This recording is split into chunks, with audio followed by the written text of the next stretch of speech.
Travelling off the grid but still need to be online? In today's video we're trying out the D Link DWP-1010 5G LTE router kit, which comes with everything you need to get connected. It's even got a picture of a mobile home on the back, so we have high hopes.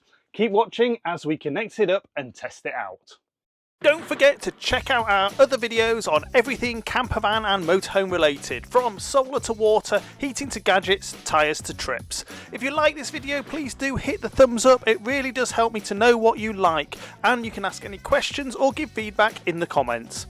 If you want to make sure you don't miss any of our future videos, please hit the subscribe button, and clicking the bell will give you a notification when a new video goes live. Finally, if you do decide to hit the thumbs down, it would be great if you could also leave a comment so I know what you didn't like.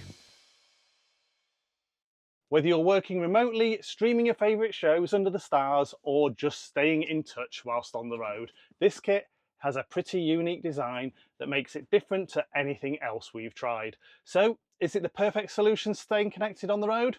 Let's find out. This 5G kit from D Link seemingly comes in at the top end of the 5G solutions we've tried, but when you factor in that the cost includes everything you need, so there's no additional external antenna to purchase on top of the router, it makes that cost quite a bargain. But does it offer a top end performance too? Let's take a look at how it works. It consists of the external unit, which includes the high gain 4G LTE and 5G antennas, enabling it to connect to the mobile network. It also includes a nice compact but powerful Wi-Fi 6 enabled wireless router. But the indicator that it's a bit different is that the SIM card goes in the antenna unit, giving away that the cellular modem is in there too. Why is that a good idea? Well, having the antenna so close to the modem means it minimises or even eliminates altogether any signal loss in the cable connecting the antenna to the modem. As the signals we're talking about are relatively low, the loss in any cable can be quite significant and impact on the overall performance. The external unit and the Wi-Fi router are then connected by high-speed Ethernet cable, ensuring you get the best possible performance from the signal that's available. The Wi-Fi router is also mesh enabled, making it super simple to add extra access points. Not really useful in a van, but if you're looking to use it in a building, a great way to ensure great coverage throughout. When we look at the specs of the device, it ticks all our boxes for using the latest technologies, so we're expecting that it'll perform well. So let's take a closer look at it. In the box we have the Wi-Fi router, power unit and a short Ethernet cable.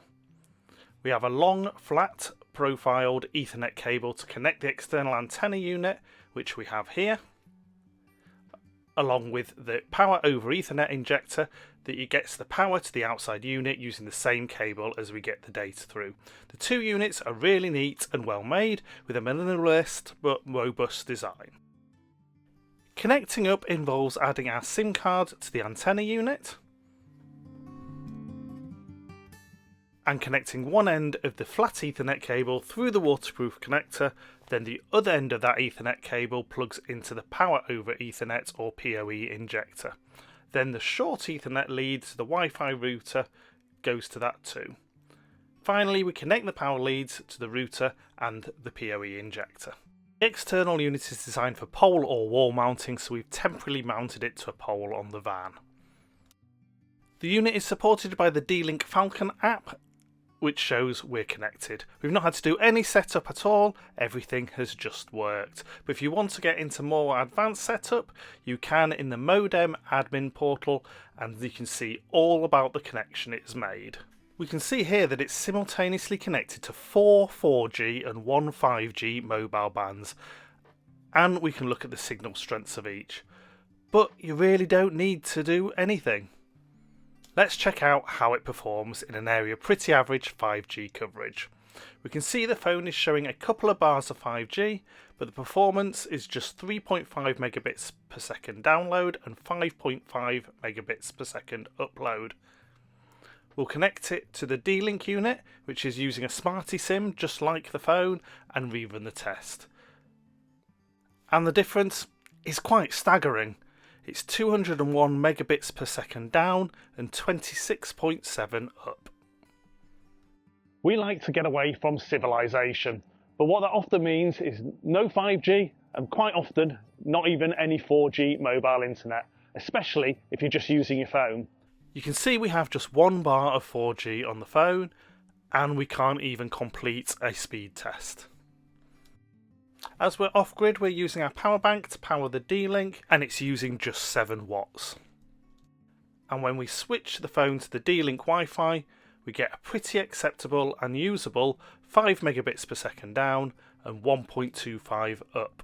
Now, the one thing that does let the solution down is a little surprising considering the marketing pushes it for mobile use. It's that it only comes with mains power leads. The Wi-Fi router is actually 12 volt powered, so theoretically could be powered from a leisure battery. The PoE injector uses 53 volts. Whilst we do have a 12 volt powered PoE injector, it only gives 48 volts, so we couldn't try it out. But the performance is pretty mind-blowing, and when you consider that cost is all in, with no need for extra external antennas, giving you everything you need, it's also a bit of a bargain in our eyes. So if you're looking for a 5G solution to use in a home or office, or if you're comfortable to power it as we have from a power bank or via an inverter, then it could be a great solution for you. Thanks for watching our video, and as always, if you have any questions or feedback, please pop them in the comments below. If you find the video useful, please like, share and consider subscribing.